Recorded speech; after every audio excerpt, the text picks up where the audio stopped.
어느 나라의 젊은 왕자가 말을 타고 빈민촌을 지나가다가 아름다운 여성을 발견했습니다. 그 후로 왕자는 항상 그 여인에 대한 생각을 지울 수가 없습니다. 왕궁으로 돌아왔지만 마음은 언제나 그 여인에게 가 있었습니다. 어떻게 하면 그 여인과 가까워질 수 있을까 고민하고 또 고민했지만 뾰족한 수가 없었습니다. 자기가 왕자라고 밝히고 간다면 어쩌면 그 빈민촌에 사는 그 여인이 나를 싫어할지도 모른다는 생각에 빠졌습니다. 그러던 어느 날 왕자는 궁전에서 입는 옷을 다 벗어버렸습니다. 그리고 그녀가 사는 그 이웃 가까이 허름한 옷을 입고 이사를 갔습니다. 목수일을 하면서 그 동네 사람들과 함께 가까이 지냈습니다. 그러다 보니 어떤 날 그 마음에 들었던 그 여인과도 이야기를 주고받으며 가까워졌습니다. 상당히 관계가 깊어졌습니다. 그때 왕자가 이야기를 했습니다. 사실은 내가 왕자라고. 둘은 행복하게 살았다는 이야기입니다.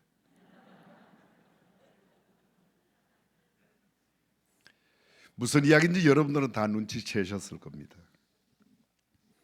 오늘 본문 누가복음 1장의 말씀은 역사상 최대의 기적적인 사건을 보여주는 그런 말씀입니다.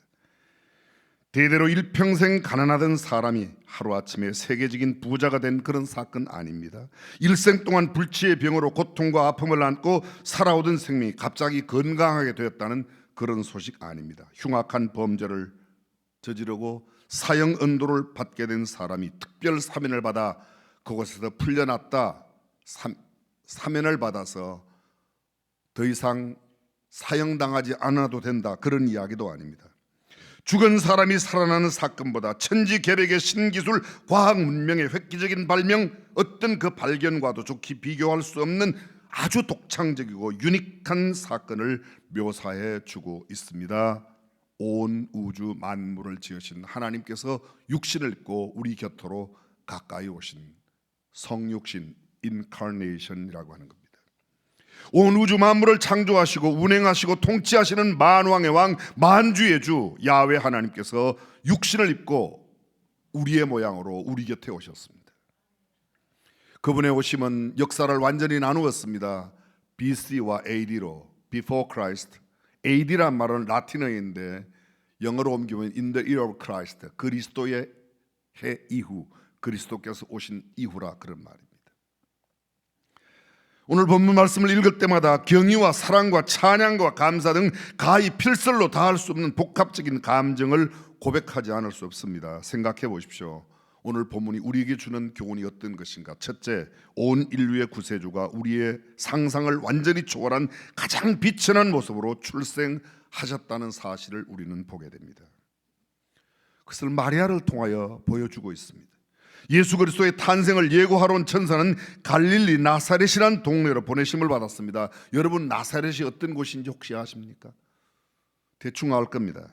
로마의 식민지 소속의 작은 마을이었습니다. 레바논 산맥 끝자락 맨 남쪽에, 동서북쪽은 산으로 둘러싸여 있고 남쪽만 평지가 보이는, 우리는 동서북쪽이 온통 우리의 해안으로, 남쪽까지 해안으로 되어 있고 북쪽만 연결되어 있는데, 반대로 여기는 전부 산으로 둘러싸여 있고 남쪽만 평지로 되어 있습니다. 지중해까지는 서쪽으로 32km, 갈릴리 호수까지는 24km. 예수 그리스도의 출생 전에는 전혀 이 마을은 사람들의 관심이 전혀 없었던 도시였습니다. 정치적으로, 경제적으로, 사회문화, 교육적으로 아무런, 여러분 아십니까? 구약 성경에 이 나사렛이라는 동네가 한 번도 이름이 등장하지 않습니다. 2011년 현재, 그때 지금부터 11년 전에 나사렛 인구가 6만 5천 명이었다고 하니까 지금은 조금 늘어난지 모르겠습니다. 그러나 예수님 당시 이것은 아주 산골, 두메 산골 꼴짝이었습니다. 예수님을 만난 빌립이 나다나엘에게 찾아갔습니다. 나다나엘가 메시아를 만났다. 그리고 나사렛 출신이라고 그랬습니다. 나다나엘의 반응이 뭐였어요? 나사렛에서 무슨 선한 것이 나냐? 당시의 모든 사람들에게 별 볼 일 없는 동네로 알려졌던, 아니 잘 알려지지도 않았습니다. 시골뜨기, 촌놈, 별 볼 일 없는 깡촌, 그런 뜻입니다. 탈무드나 역사가 요세푸스의 역사 속에서도 단 한 번도 언급된 적이 없는 마을, 그것이 나사렛입니다. 예수님을 그럴 때 나사렛 예수라는 표현이 성경에 자주 등장합니다. 간혹 다윗의 자손으로 등장합니다. 극명하게 대조를 이루고 있습니다. 누가복음 18장에 보면 여리고의 길목에 앉아 구걸하던 맹인이 많은 사람들이 지나가는 걸 듣습니다. 한 사람을 붙들고 물어봅니다. 무슨 일이냐고 그랬더니 나사렛 예수가 지나신다. 별 볼 일 없는 깡촌 예수가 지나간다. 그런데 그 맹인은 다윗의 자손 예수여 나를 불쌍히 여겨달라고. 적어도 맹인은 알았습니다. 남들은 우습게 하는 그 나사렛 예수가 만왕의 왕이요 언약한 메시아로 오셨다는 것을 알았습니다. 예수님은 유대 베들레헴에서 출생했습니다. 나사렛 출생이 아닙니다. 그런데 예수님께서 베들레헴 예수라고 하지 않고 나사렛 예수라고 합니다. 태어나서 사실은 금방 나사렛으로 돌아간 것도 아닙니다. 우리가 잘 알고 있는 대로 헤롯이 2살 아래의 어린아이들을 모두 죽이려 할 때 천사가 일컬어 이집트로, 애굽으로 피난가라. 애굽에서 약 7년 내지 8년 동안 머물렀다는 게 학자들의 통계입니다. 그리고 예수님은 소년이 되어서야 나사렛으로 돌아갔습니다. 나사렛은 예수님의 공적 사역이 시작하신 곳입니다. 예수님의 소년 시절부터 30세의 공적인 사역을 할 때까지 머무른 까닭에 그것을 나사렛 예수라고 말합니다. 사도행전 2장에 보게 되면 하나님께서 나사렛 예수로 큰 권능과 기소와 표적을 너희 가운데 베푸사 너희 앞에서 그를 증거하셨다고 하는 표현이 있습니다. 사도행전 4장에 보게 되면 성전 미문에 앉아있던 나면서부터 안전병이 된 사람이 일어나는데 그가 어떻게 일어났냐고 사람들이 따져 묻습니다. 공회 앞에서 하는 이가 나사렛 예수라는 분이 나를 고쳐주었다고 그렇게 이야기하고 있습니다. 사도행전 10장에는 하나님이 나사렛 예수에게 성령과 능력을 기름 붓듯 하셨으며 저가 두루 다니시며 착한 일을 행하시고 마귀에게 눌린 모든 자를 고치셨으니 이는 하나님이 함께 하셨다고 하는 표현이 있습니다.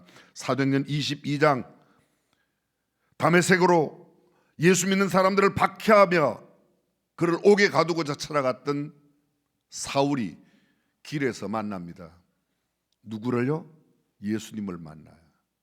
정오의 빛보다 더 밝은 빛이 그의 눈이 비칠 때 뉘시냐고 묻습니다. 그랬더니 예수님께서 직접 말씀하세요. 뭐라고요?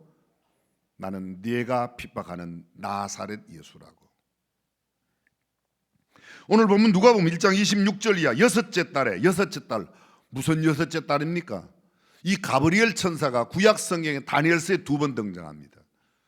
그리고 신약 성경 이곳에 등장합니다. 근데 이곳 본문, 오늘 본문 속에 등장하기 6개월 전 누구에게 가는가 하면 사가랴와 엘리사벳 부부에게 가서 그들은 수태하지 못하여 이미 아이를 낳을 수 없는 상태인데 가서 아이를 가졌다고 일러줍니다. 그 사가랴와 엘리사벳 부부 사이에 태어난 사람이 누구예요? 침례 요한입니다. 예수님보다 6개월 먼저, 6개월 전에, 다시 말하면 사가랴와 엘리사벳 부부를 찾아가서 엘리사벳에게 잉태할 거라고 이야기한 6개월 지난 달에 천사 가브리엘이 하나님의 보내심을 받들어 갈릴리 나사렛이라는 동네에 가서 다윗의 자손 요셉이라 하는 사람과 정혼한 처녀에게 이르니 그 처녀의 이름은 마리아라. 여기 예수 그리스도의 모친 마리아를 보십시오. 얼핏 보아도 자세히 보아도 그 여인이 명문 대가의 교수가 아니라는 사실을 우리는 금방 눈치챌 수 있습니다. 마리아의 고향, 마리아가 목수인 요셉과 정혼하였다, 결혼하기로 정하였다는 것만 보아도 그가 명문 대가집 딸은 아니라는 거죠.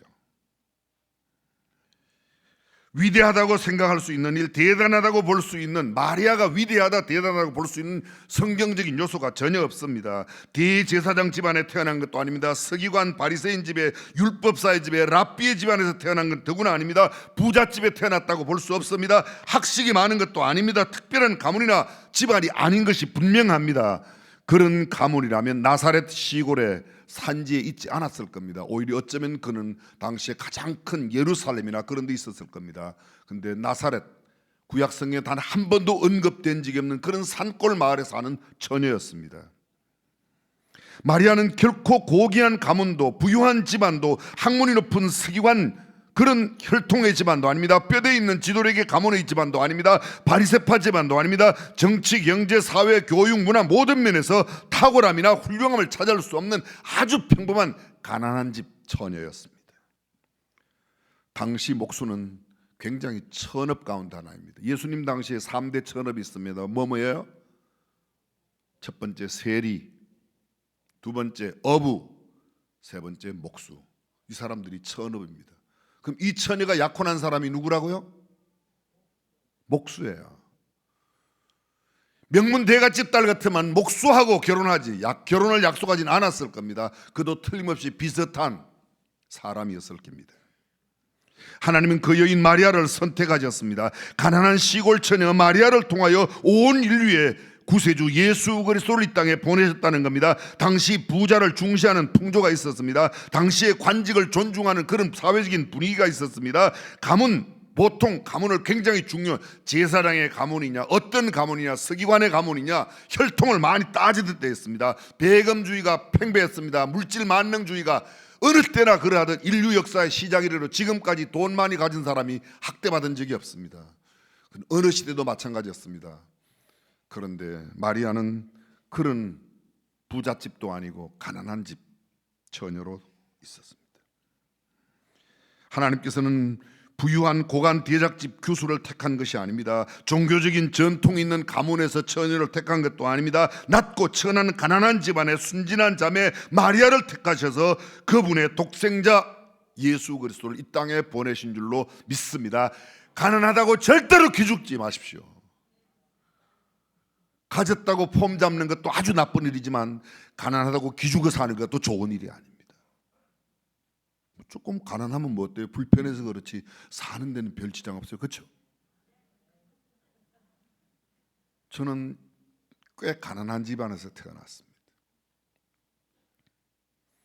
그런 개인적인 이야기를 다 여기도 가난한 집안에서 태어난 사람이 상당히 많을 겁니다. 성경은 이렇게 말하고 있습니다. 여러분, 예수님께서 바울을 통하여 주시는 메시지 가운데 이런 말씀이 있습니다. 우리 주 예수 그리스도의 은혜를 너희가 알거니와 부요하신 자로서 너희를 위하여 가난하게 되심은 그의 가난함을 인하여 너희로 부욕케 하려 하심이라. 예수님은 온 우주 만물을 지으신 하나님의 독생자예요. 아니, 그분이 하나님이세요. 근데 그분이 가난하게 되셨어요. 가난한 집 처녀의 몸으로 나셨습니다. 그분이 일생 동안 가난한 자들과 함께 친구로 사셨습니다. 그의 삶은 가난한 삶이었습니다.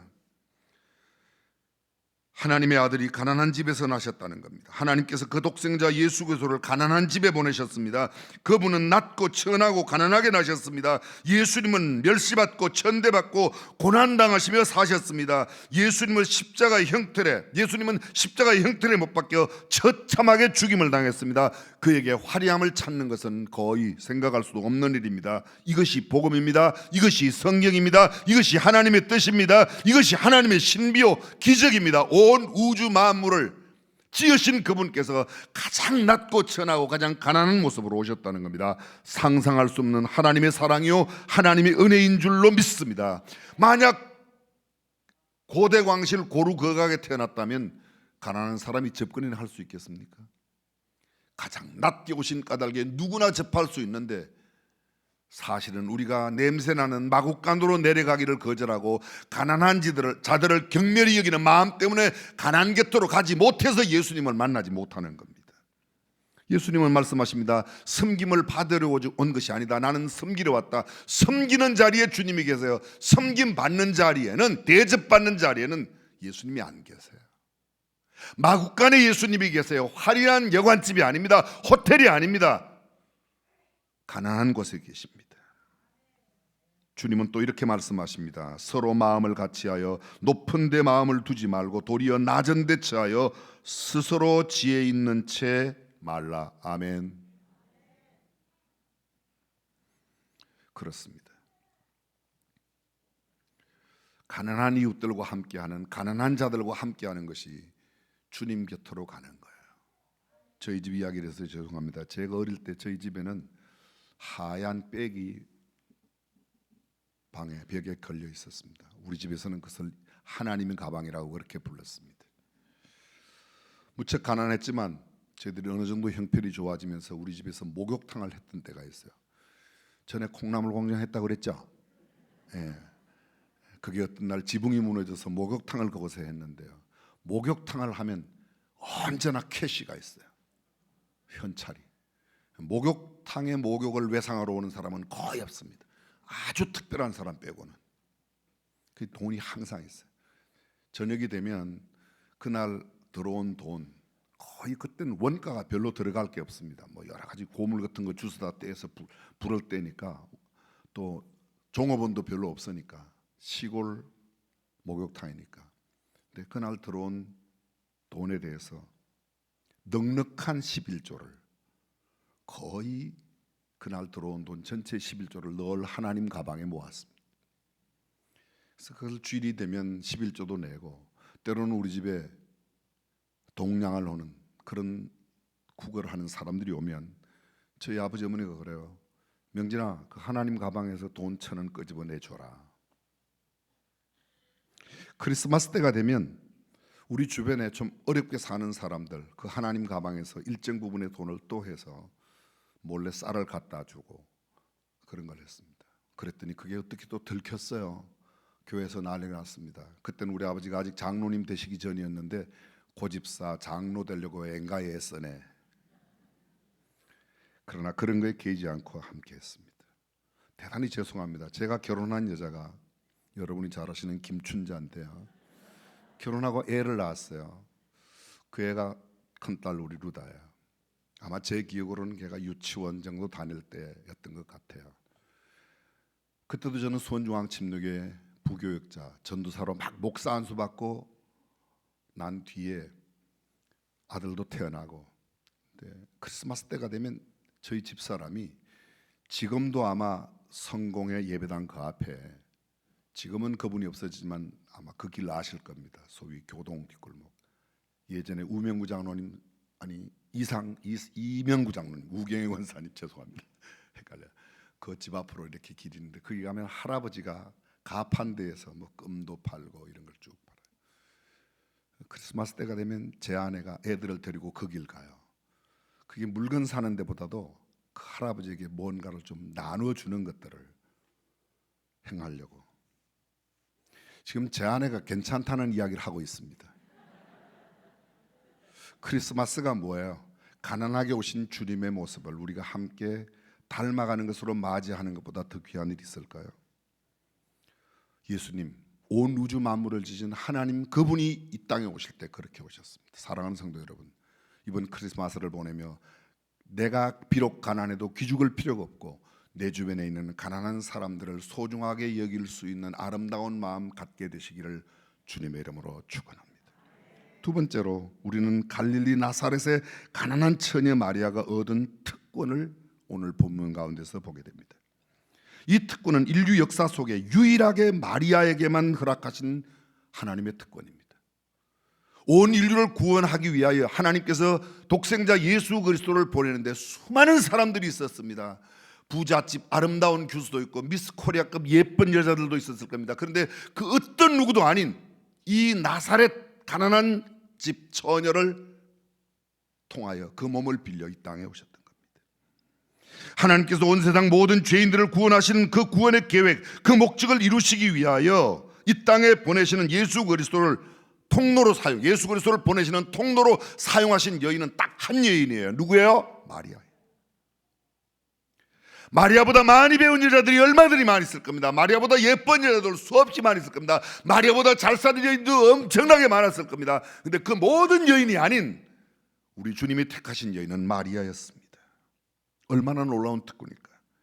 전능하신 하나님께서 예수 그리스도를 이 땅에 보내실 때 택할 수 있는 방법, 수단, 통로로 얼마든지 다른 여인, 다른 사람들, 다른 방법으로 보내실 수 있습니다. 그런데 주님이 택하신 그 방법은 가난한 처녀 마리아를 통하여 이 땅에 예수님을 보내셨던 겁니다. 로마의 황실이 아닙니다. 왕가도 아닙니다. 왕실이 아닙니다. 고급 호텔이 아닙니다. 부잣집이 아니었습니다. 가난한 그 여인을 택하셨습니다.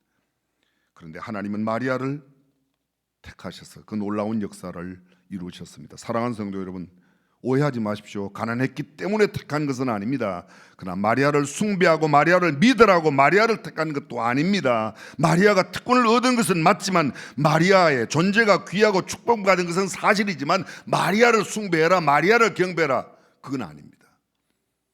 오해 없이 들으십시오. 로만 캐톨릭에는 마리아가 예수님과 같은 권능과 능력이 있다고 생각하고 마리아에게 기도하고 마리아를 경배하는 사상이 있습니다. 성경적이지 않습니다. 마리아는 예배의 대상, 경배의 대상이 아닙니다. 예수 그리스도보다 못지않은 능력자와 중보자로 믿고 마리아에게 경배하는 것은 성경에 맞지 않습니다. 심지어는 이런 게 마리아의 무죄성, sinlessness, 마리아는 죄가 없는, 죄 없는 몸이라고 말하는 성경적인 근거는 그렇게 볼 수 없습니다. 여러분 잘 보십시오. 마태복음 2장에 보면 동방으로부터 온 박사들, 매기라고 말하죠. 그 박사들이 예수님 있는 곳에 별을 보고 따라가서 경배하는 장면이 나옵니다. 11절입니다. 집에 들어가 아기와 그 모친 마리아가 함께 있는 것을 보고 엎드려 아기께 경배하고. 누구에게요? 아기께. 마리아께 아닙니다. 예수께. 아기 예수께 경배하고 보배합을 열어 황금과 유향과 모략을 예물로 드리라. 마리아, 귀하게 여김이 잘못된 것은 아닙니다. 특권을 얻은 것 분명합니다. 성육신의 방편에 하나님께 쓰임받은 독특성과 특권이 있음이 분명하게 말하고 있습니다. 그러나 마리아가 신앙의 대상, 경배의 대상은 아닙니다. 다시 성경을 보십시오. 오늘 본문 28절에 보면 그에게 들어가 가로되 은혜를 받은 자여 평안할지어다. 주께서 너와 함께 하시도다 하니 처녀가 그 말을 듣고 놀라. 여기 성경에 딱 한 번 쓰여 있는 놀라는 겁니다. 다른 데도 놀라는 표현들이 여러 가지 있지만 여기에는 가장 큰 놀라움, 말로 표현할 수 있는 가장 큰 놀라움이라는 단어를 쓸 때 이 단어를 씁니다. 성경에 딱 한 번 기록되어 있습니다. 여기에 기적을 보고 놀랐던 그 놀라움과 또 다른 놀라움, 마리아의 놀라움은 정말 놀랐을 겁니다. 마리아도 놀랐고, 아니 우리가 듣기에도 처녀가 아이를 낳는다, 말도 안 되는 이야기죠.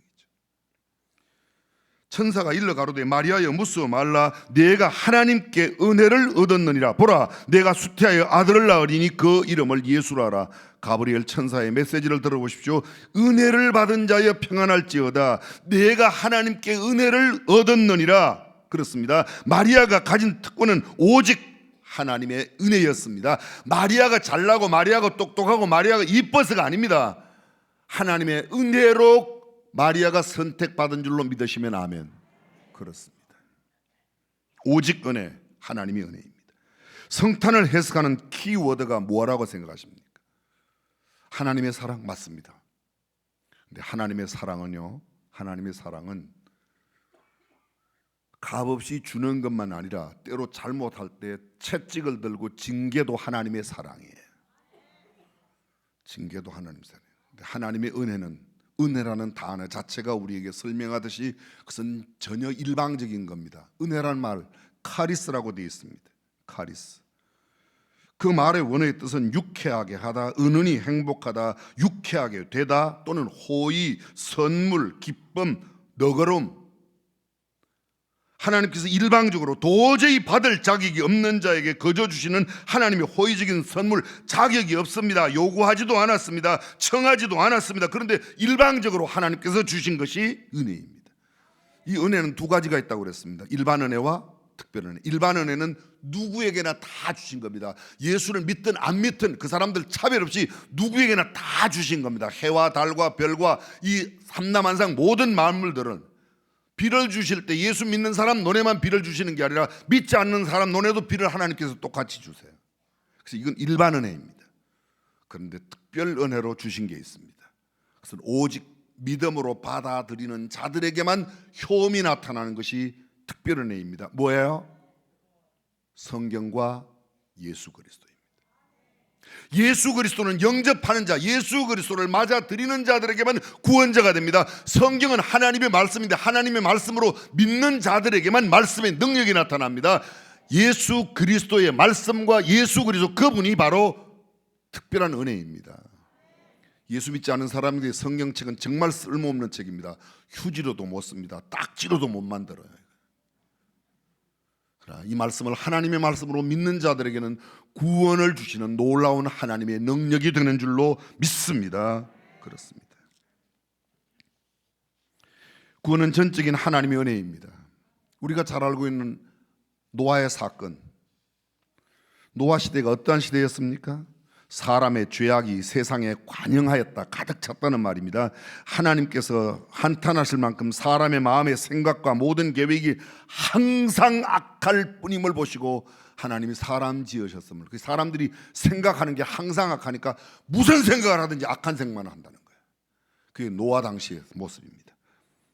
나의 창조한 사람을 썰어버리되 사람으로부터 육축과 기는 것과 공중의 새까지 그리하리니 이는 내가 그것을 지었음을 한탄하고 하나님이 후회하셨다는 겁니다. 내가 왜 이걸 만들었는지 몰라. 그래서 싹 멸하려고 하십니다. 그런데 유독 한 사람 예외가 있습니다. 누구예요? 노아입니다. 지금 노아 이야기하여 뭐라고 말합니까? 이런 모든 세상 가운데 악하고 계획이 항상 나쁘고 생각이 죄를 짓는 그런 생각으로만 가득 찬 그 세대에 하나님께서 노아를, 왜요? 노아는 의인이요 당세의 완전한 자였기 때문에. 성경의 그 말씀은 그렇게 해석하면 안 됩니다. 그 말씀 이전에 이런 말씀이 있습니다. 창세기 6장 8절 그러나 노아는 여호와께 은혜를 입었더라. 아멘. 은혜. 하나님의 은혜가 노아를 택하게 만드는 겁니다. 노아가 의로워서 택한 게 아니에요. 하나님의 은혜를 입어 택함 받고 하나님의 은혜를 받아 택함 받은 그가 하나님 앞에 의롭게 살고 완전하게 살고 말씀대로 살고 순종했습니다. 그것이 성경입니다. 사랑하는 성도 여러분, 마리아가 성모 마리아가 된 것은 전적인 하나님입니다. 우리의 구원, 에베소 2장 8절을 우리가 너무도 너희가 그 은혜를 인하여 믿음으로 말미암아 구원. 너희가 그 무엇을 인하여? 은혜를 인하여 믿음으로 말미암아 구원. 우리가 믿음으로 구원받습니다. 그런데 그 믿음이 어떻게 왔는가? 은혜로 하나님께서 주셨다는 거예요. 우리가 하나님의 자녀되고 영생을 얻은 것은 하나님의 전적인 은혜인 줄로 믿습니다. 오늘 성경 보십시오. 은혜를 받은 자여 평안할지어다. 주께서 너와 함께 하시도다. 내가 수태하여 아들을 낳으리니 그 이름을 예수라 하라. 저가 큰 자가 되고 지극히 높으시니 아들이라 일컬을 것이요 주 하나님께서 그 조상 다윗의 위를 저에게 주시리니 영원히 야곱의 집에 왕노릇 하실 것이며 그 나라가 무궁하리라. 지금 마리아에게 천사가 계속 일러주고 있습니다. 마리아가 천사가 말합니다. 나는 사내를 알지 못하는데 어떻게 이런 일이. 그렇죠. 이게 아까 말했어요. 마리아가 놀라. 이런 인사가 어찌입니까? 이게 말이 되는 겁니까? 상식적으로, 논리적으로, 생물학적으로, 과학적으로, 어떤 무엇으로, 경험적으로 인류 역사에 단 한 번도 처녀가 아이를 가진 적이 없습니다. 처녀가 애를 가졌다고 나쁜 짓 한 거죠. 아니면 무슨 짓을 했겠지. 나쁜 짓이 아니든지 하여간 무슨 짓을 해야 그게 애가 생기지. 그냥 생기는 게 있어요? 여러분들의 표정은 있는 것처럼 지금 표정을 하고 계세요. 없습니다, 여러분.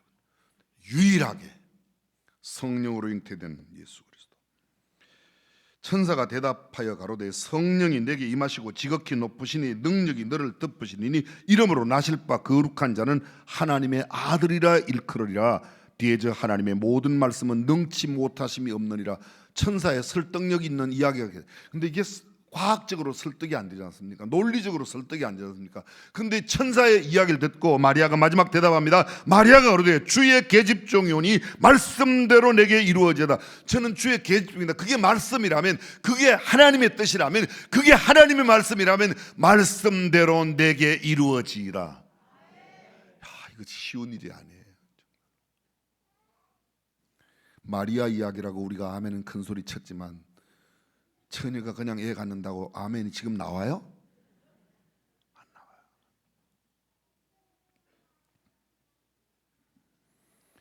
마리아가 일어나 빨리 산중에 가서 사가랴의 집 엘리사벳에게 갑니다. 천사 이야기는 내 친족 엘리사벳도 수태하지 못한다 하더니가 벌써 6개월 됐다.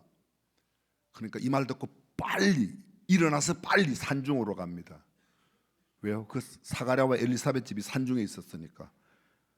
엘리사벳이 마리아의 무난함을 들을 때 엘리사벳 뱃속에 있는 침례 요한이, 6개월 된 침례 요한이 듣고 뛰어놀았다. 그렇게 말합니다. 엘리사벳이 성령이 충만함을 입어 큰 소리로 불러 가로되 여자 중에 네가 복이 있으며 네 태중의 아이도 복이 있도다. 사실 이건 쉬운 일이 아닙니다. 처녀가 아이를 가졌는데 네 태중에 아이가 복이 있다, 여자 중에 내가 복이 있다. 무슨 복, 이런 복이 있습니까? 그죠? 처녀가 애를 베는 이런 복이 무슨 복입니까? 근데 이미 마리아는 주의 말씀이라면 내가 그대로 내게 이루어지이다. 여자 중에 내가 복이 있으면 내 태중에 아이도 복이 있도다. 내 주의 모친이 내게 나오니. 여기 잘 보십시오. 엘리사벳이 이렇게 말합니다. 마리아를 보고 내 주의 모친이. 엘리사벳은 뭐라고 말합니까? 지금 내게 찾아온 마리아의 몸속에 있는 아기가 내 주의 모친이 나를 찾아왔다, 이렇게 말하고 있습니다. 여러분, 엘리사벳이 나이가 훨씬 많아요. 훨씬 많아요. 여기는 처녀이고 여기는 나이가 많아 아이를 갖지 못하던 사람이 이제 6개월 임신한 지 6개월 된 겁니다. 침례요한을 임신하고 6개월. 그런데 뱃속에 있는 이제 막 잉태된 그 아기가 내 주의 모친 마리아께서 내게 오셨다고 이야기하고 있는 겁니다. 마리아가 대답합니다. 내 영혼이 주를 찬양하며 내 마음이 하나님 내 구주를 기뻐하였으면 그 계집종의 비천함을 돌아보셨습니다. 마리아도 고백합니다. 나는 정말 비천한 여인입니다. 나는 가난한 집 처녀입니다. 나는 별 볼 일 없습니다. 그런데 하나님의 일방적인 은혜가 내게 임하여 내가 온 인류의 구세주 예수님을 낳게 됐다는 겁니다. 보라, 이제후로는 만세의 나를 복이 있다 일컬으리로다. 그렇습니다. 마리아가 이 땅에 왔다 간 지가 2000년이 되었습니다. 우리는 여전히 마리아를 존귀히 여깁니다. 숭배는 하지 않지만 마리아, 그가 어떤지, 최초의 성탄절을 가장 실감나게 경험했던 사람이 누구일까요? 목자라고요? 박사라고요? 아닙니다. 저는 마리아가 가장 실감나게 최초의 크리스마스, 첫 번 크리스마스를 맞이한 여인이라고 사람이라고 생각합니다. 그 어떤 남자도 그 어떤 여자도 마리아처럼 가장 실감나게 예수 그리스도를 이 땅에 나게 하는 첫 번 크리스마스의 체험을 가장 그렇게 깊게 한 사람이 누구이겠습니까? 마리아의 성탄 기억하십시오. 내가 비록 추해도 괜찮습니다. 초라하고 가진 것이 없고 배운 게 없어도 시골떡이라고 사람들은 그래요. 촌놈, 시골떡이. 괜찮아요. 마리아를 보십시오. 사랑하는 성도 여러분, 저와 여러분들이 이 마리아의 아름다운 축복이 이번 성탄에 넘치시기를 주님의 이름으로 축원합니다.